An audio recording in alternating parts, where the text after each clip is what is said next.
tout le monde. Ça va bien? Très joli t-shirt. Eh ben c'est gentil, écoute, hein, petite dégaine codéinée.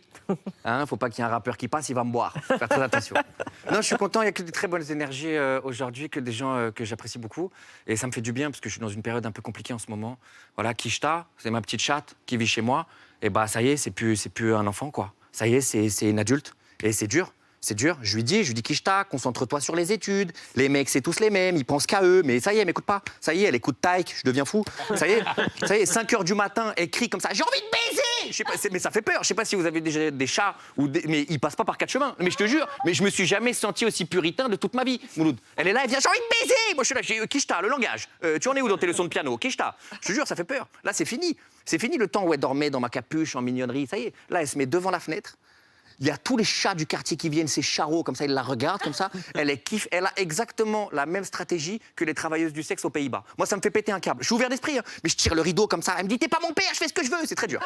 Très, très dur en ce moment. Très, très dur. Après, en vrai, voilà, c'est la vie. Je la soutiens du mieux que je peux. C'est normal. Tu vois, l'amour doit être inconditionnel. Et en vrai, c'est moins difficile qu'apprendre qu'il y a des gens haut placés qui vont dans des restaurants en mode normal. Ça m'a... Pas la bouffe. Pas la bouffe. Don't nick me about la bouffe. Pas la bouffe. Pas la bouffe. Moi, j'ai un seul plaisir dans la vie, le restaurant. Les objets, je n'y accorde aucune importance. Les soirées, je m'en fous, mais j'ai un seul kiff. Aller au restaurant et prendre des taxis. Autant vous dire que ça fait un an qu'on me l'a un peu sucré, mon petit plaisir. Hein. Ça fait un an qu'à 18 h, je suis enfermé chez moi, je suis obligé de me faire des gnocchis dégueulasses avec cette putain de sauce pesto de merde que j'en peux plus de la voir. Et j'apprends qu'il y a des gens, ils engloutissent des langoustines en douce, en toute impunité. Il est où le respect? Et puis pour tous les restaurateurs qui sont fermés, il est où le respect? J'ai l'impression d'être dans Où est Charlie, mais je cherche le respect, comme ça. Tac. Et il est bien caché, ce petit fils d'up, c'est moi qui te le dis. 2 heures, je le cherche, comme ça là. Il y a eu un monsieur là qu'on voit beaucoup là cette semaine à la télé, parce qu'il est soupçonné, voilà, d'avoir organisé des trucs et tout. Bon, déjà, le gars dans l'interview, il se vide un chargeur dans le pied comme ça. Il a plus d'orteils, le mec. Et le truc qui m'a choqué, bon, au-delà de tout ça, c'est que quand tu écoutes ce mec, tu réalises qu'on a beau vivre dans le même pays, on vit pas tous dans le même monde. Et je pense que c'est ça qui est à la base de nombreux de nos soucis. Il y a des gens, ils sont dans une autre galaxie. Le gars, à un moment donné, il dit, ça n'a aucun rapport. Le gars, il dit qu'il collectionne des objets de Napoléon. Il a une énorme collection de Napoléon. Et il dit qu'il pense que l'État devrait le soutenir financièrement pour sa collection de Napoléon. Le gars, il est tellement riche qu'il collectionne des trucs et il pense qu'il fait partie des gens qui ont besoin de l'argent de l'État. Allô?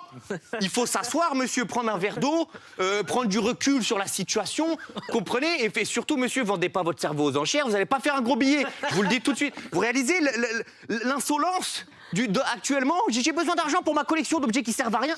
Qu'est-ce qu'il y a de plus bizarre que collectionner les objets de quelqu'un qui a passé son temps à conquérir ses voisins? C'est pas rigolo, Napoléon. C'est 1 million de morts civiles dans les guerres de Napoléon. C'est pas Christian Clavier, Napoléon. Qu'est-ce qu'on s'en bat les steaks de sa table basse ou du service à thé de sa cousine? Il est fou ou quoi, ce gars-là? On vit pas tous, on vit dans le même pays, on vit pas tous dans le même monde. C'est ça qui crée des décalages impossibles. Lui, il est pas dans notre réalité, lui, il flotte, il est comme ça. Il dit, une table basse, Napoléon, ça ou pas? Il est fou, ton pote, ou quoi? Et si, sérieusement, c'est pas avéré, hein, mais s'il y a des ministres qui vont resto en mode normal, mais je le vivrais très mal. Oh, moi, ça y est, je me barre, je monte mon pays. Non, je monte mon pays de mon côté. Non, parce que regarde, il y a des années, je disais que j'allais monter mon argent. Tout le monde se foutait de ma gueule.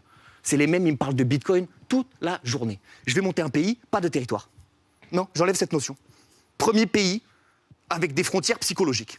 Je vais monter un crypto-pays. Qu'est-ce que vous allez faire? Qu'est-ce que vous allez faire? Un crypto-pays, c'est un pays qui se définit par l'état d'esprit. Voilà. Tu peux être fraissinois, t'es même pas au courant. Tu reçois le passeport chez toi juste parce qu'on te kiffe bien. Voilà, c'est tout. Non mais vous allez voir, quand les pays actuels, ils auront fini de soulever tout le monde et qu'il y aura 6 ans d'attente dans mes préfectures en ligne, ça servira à rien de m'appeler pour un visa touriste, les amis. Allez, à bientôt.